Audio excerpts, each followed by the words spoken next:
started writing in the 60s in primary school and kept getting A+s for all my poetry.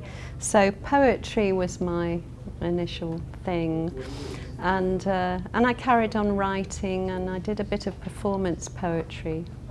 I use life and broken relationships a lot for poetry. I think it lends itself to that sort of emotion, that heightened emotion.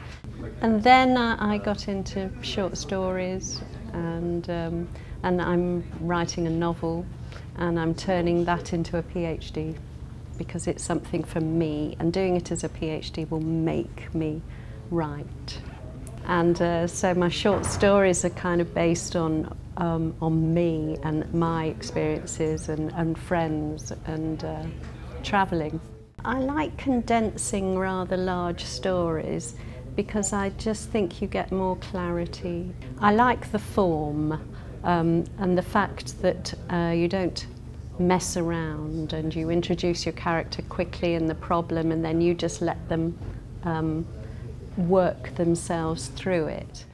I don't often have writer's block, I must say, because I'll just write anything about anything. I'll describe the carpet just to get me going. Once I've got a character, I just close my eyes and stick them in a car or a lift or whatever and see what they do.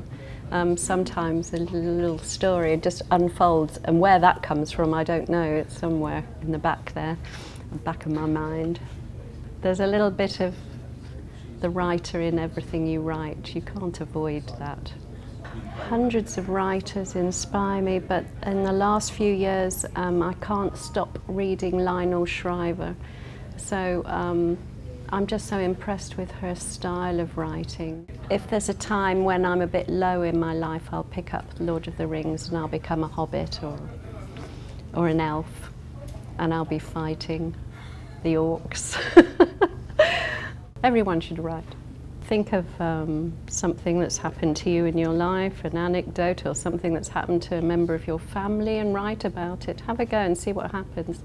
I do suggest that people read lots of short stories as well, to get an idea of the form, but be experimental with it, you know. Just have a go, get writing.